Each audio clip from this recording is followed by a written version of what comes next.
And this is a one versus many competitive deduction game. And in this game, players are going to be set in the 1940s Los Angeles, where they're going to be taking on the role of detectives investigating a high-profile murder case. There are a bunch of different cases to choose from, and the detective's goal is to solve the murder case by gathering evidence, interviewing different suspects, and following leads to identify the murderer, their motive, and their weapon. But this isn't going to be so easy because there's always going to be one player known as the Chisel. And the Chisel's objective is to try and mess with the players and mislead them and prevent them from solving the case.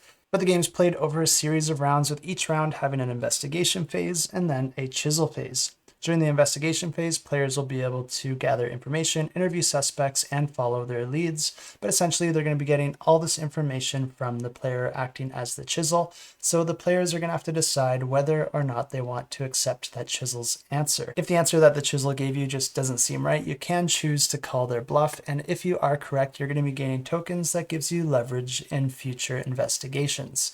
But if you challenge them and they weren't lying, then they're going to be gaining tokens, which they can then use to gain leverage in the future against you. But as a detective, it's always good to have multiple sources of information to make sure what people are telling you all adds up.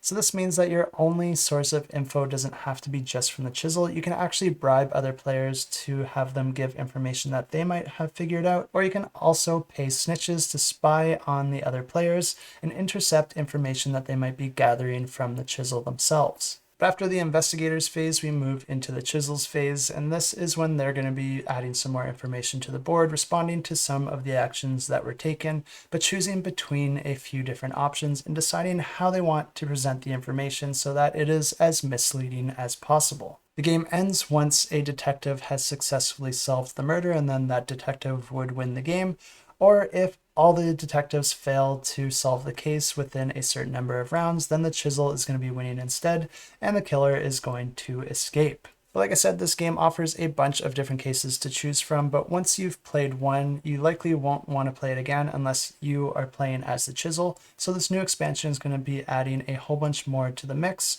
so you can start to play a few different scenarios that you haven't played yet, allowing you to jump into some crime solving without any prior information on that case. And if this one sounds interesting to you, you can check out the campaign, which I have linked in the description below. But I also highly recommend that you check out the video from Shut Up and Sit Down, because they do a great job of explaining the game, giving you a good idea of what to expect and what makes this game so special. And this is a game that has a really nice rating on BGG, as well as great responses from all sorts of different content creators. So if you are interested in this one, I do think that you can back this one with confidence.